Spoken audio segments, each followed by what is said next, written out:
Here we go.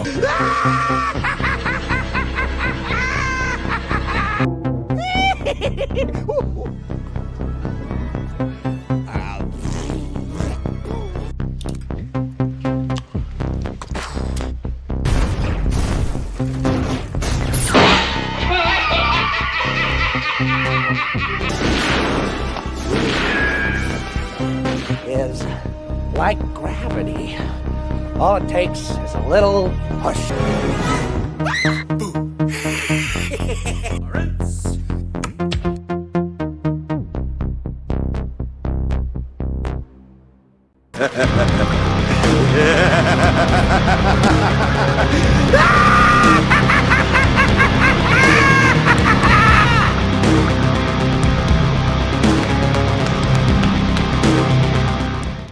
What's up, guys? How you doing? Welcome back to the channel. So glad you stopped by. And if you're brand new, welcome. Grab a seat. Stay a while. But do me a couple favors first. Go down and hit that subscribe button. Go next door, ring that bell. Make sure it says all so you know when the next video pops up. Sure to hit that like button. And before you head out, drop a comment. If you're of the over 700 regulars here, welcome back for another round. I ask that you also hit that like button. And before you leave, drop a comment. YouTube does love those comments, and of course, share this video out on all social media. Speaking of socials, Instagram, X, you can find me down there in the description. Again, check out the link to that Joker Voice merch store. A great way to support the channel. Yeah, so with the busy weekend that we just came out of, Newsweek was kind of slow when it comes to professional wrestling. But I did find a few stories that tickled my fancy a little bit. We got a WWE star apparently making a pitch to Hollywood. A wrestling legend looks for more in-ring time. WWE still seemingly hasn't learned a lesson. And the WWE also faces a tragic loss with a pretty good plan B. So what do you say? Let's take a look. And here we go.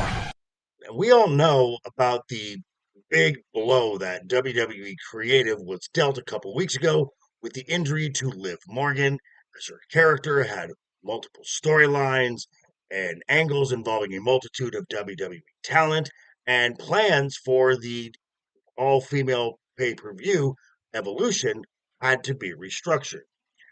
Well, this past weekend on Saturday night's main event, an even bigger loss occurred when Seth Rollins tweaked his right knee, which he has a history of, in his match with LA Knight. Now, all initial reports suggested that the injury is legit, as Seth was seen at the Evolution Premium Live event backstage with crutches wearing a knee brace. And sources such as PW Insider's Mike Johnson did give reports that this injury is 100% legitimate.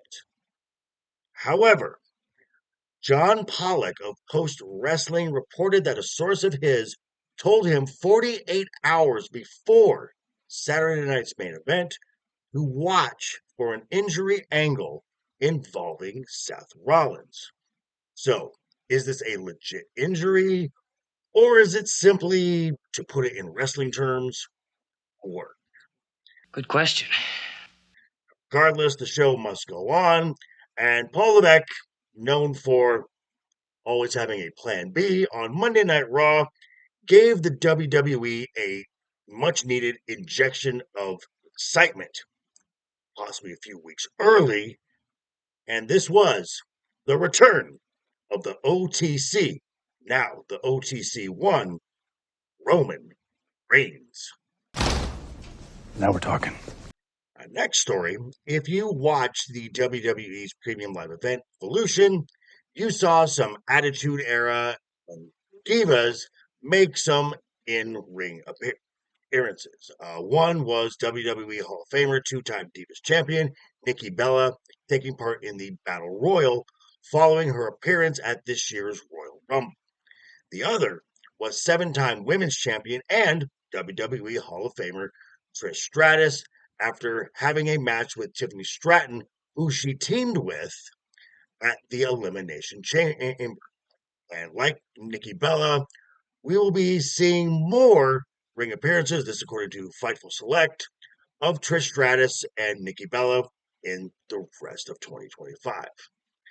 So we have that to look forward to. Okay, I guess. And now we're going to kind of sidetrack a little bit and move over into the world of Hollywood with the new Superman film release and more films obviously in the works.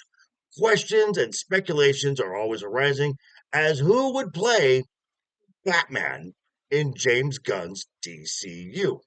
Well, the question was posed onto X, and a WWE superstar responded with a hand waving emoji like, hey, me. And that superstar is the Viper, Randy Orton. That is so cute. No. And finally, this past weekend, with AEW's All In and WWE's Evolution, both promotions, I think it's fair to say, had a successful weekend. And yet, a lot of the conversation leading up to and throughout this past weekend was just how overloaded everything was the 3 days with just so much professional wrestling. That is true. Now, this seems to be a recent phenomenon between these two promotions, AEW and WWE, as earlier this year, AEW ran its Saturday show Collision at the same time as one of the WWE's biggest events of the year, that being the Royal Rumble.